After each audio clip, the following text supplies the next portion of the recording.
Okay, this is Officer Ex-Cop, retired police officer, state of Missouri, and also a minister that wants to save you a lot of agony and grief. In reference to you, my friends and fellow Americans and black people and church folk that are still battling over there in Ferguson, I'm asking you to stop. I'm asking you to go back home. Wait for community organizers to tell you when a peaceful, strategic meeting will take place.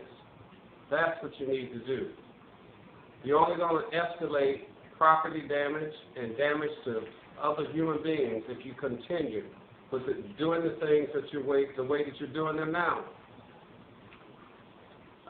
You're angry. I know that you're angry. You're angry, but your actions right now are only going to cause things to be worse. And I want you to think about this. You're only angry at one police officer initially. There's one man. Everything was fine with you until that one incident. So don't let the actions of one man cause you to do things that's causing so many people to suffer. Now, you're facing many other police officers who are nervous and who are fully armed. My late grandmother said once, she said, you've got to know when your head is in the lion's mouth, and you have to act accordingly. You must see that you're in dire straits over there now and that you're in a no-win situation. Your head is in the lion's mouth. And now the lion is angry and nervous because these cops know that they can get hurt and get killed too. So the way that they will keep from being hurt themselves is to be the first one to do the hurting. Your head is in the lion's mouth. Act accordingly. Go home. Next, I want to say that several key leaders in the past have asked you to come to demonstrations. They've been asking me to go over there. And I've told them time and time again, no. If they want to strategically set up an economic boycott or talk about peaceful things that can be done to stop these problems in the future, I wouldn't mind doing that. But understand this, that this is not a black-white situation. You've been done wrong in that region because I've been there 20 years as an officer and a resident.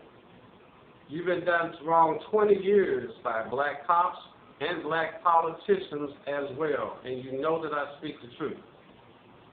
Your anger needs to be at yourselves. You have the numbers as voters to have what type of mayor and police department that you desire and the police officers that you desire.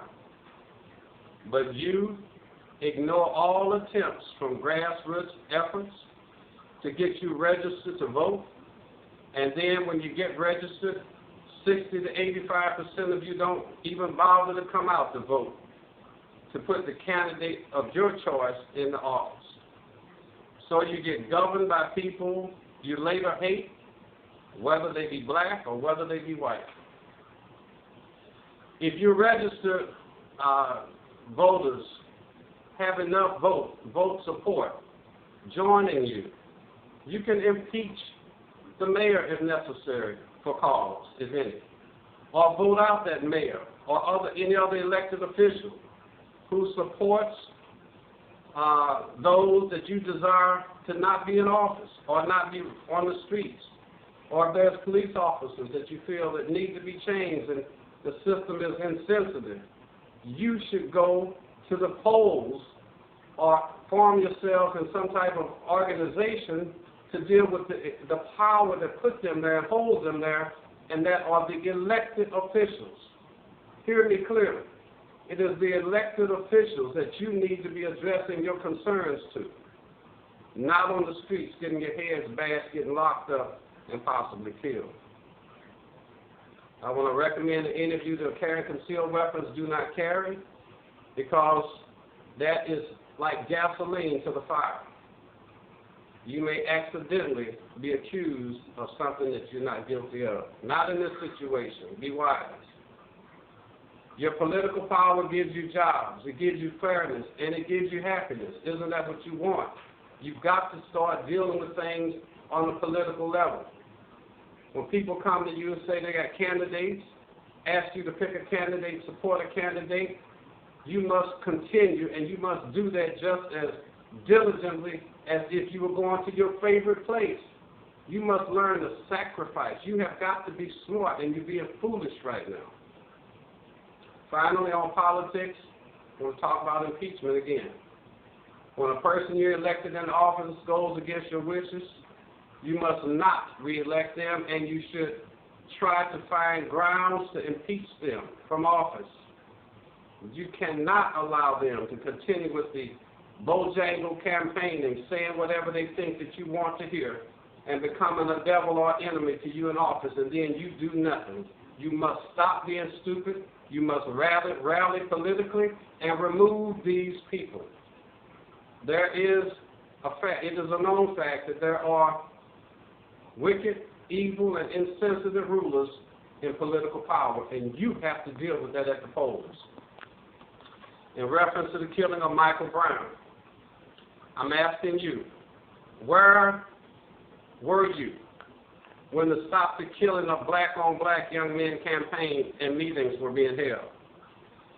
The fact is, many of you show up for the cameras, and you're there now for the publicity. But after this is all over, many of you hypocrites will never, ever be seen again in anything that is significant to making a positive change. So go home, you fake, you phony, you hypocritical black people and whites. Now, that's even the media. The media that's following this incident is following it because of ratings.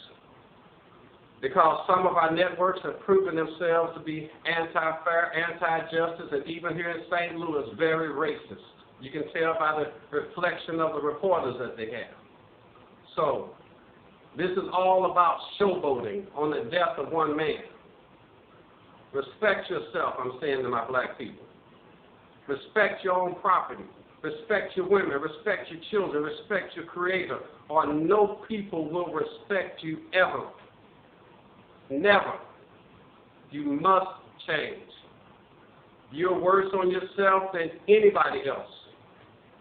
Your self-hatred and failure to support your own people is your only real problem. I'm going to repeat that. Your self-hatred and your failure to support your own people is your own real problem. Now I want to ask you to go back to your homes, and I want to quote a scripture from the Bible that says that zeal, Z-E-A-L, meaning energy and power and the desire to do something, is no good without knowledge. And you don't have the knowledge as to how to solve this problem. So I'm asking you to go home where you're safe and organize later.